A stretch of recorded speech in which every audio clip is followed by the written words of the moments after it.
अगर आप भी चाहते हैं DRK म्यूजिक भोजपुरी धर्मराज के चैनल आप तक पहुंचे तो लाल बटन दबाकर चैनल को सब्सक्राइब करें और साथ में बेल आइकन को दबाना ना भूलें।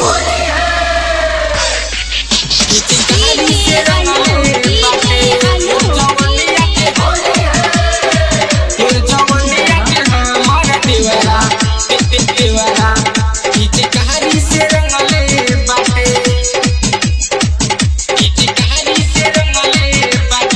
जब से चढ़ल बा फागुन महीना खाली ढोरी पर हमरा ताके।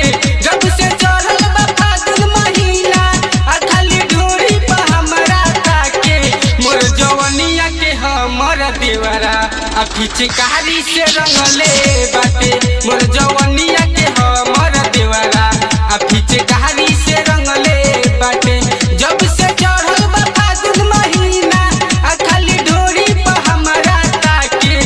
से चढ़ल बा फागुन महीना खाली ढोरी पर हमरा ताके।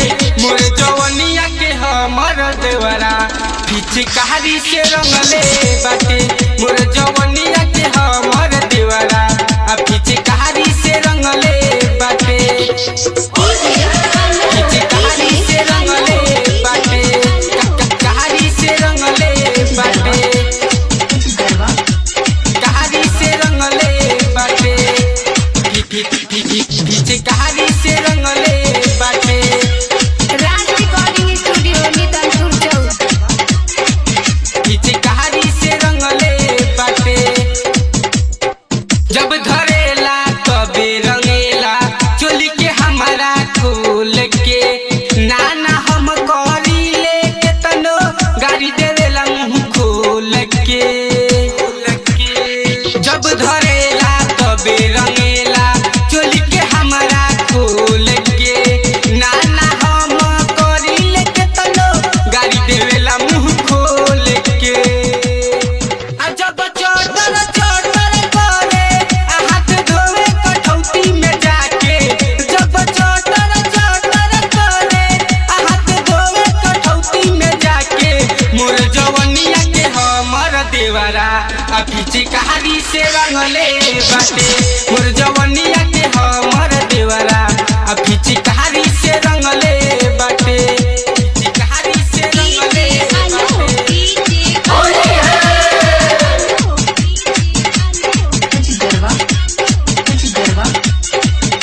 पिचकारी से रंगले बाटे पिचकारी पिचकारी कहारी पिचकारी से रंगले बाटे।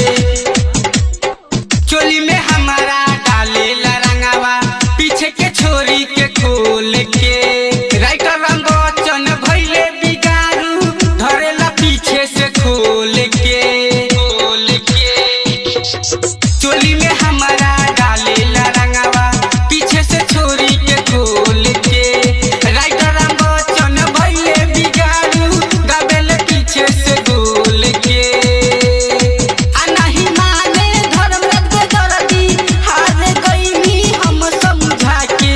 नहीं माने धर्मराज के दर्दी हार गईनी हम समझा के। मोर जवनिया के हमर देवरा पिचकारी से रंगले बाटे मोर जवनिया के हमर देवरा पिचकारी से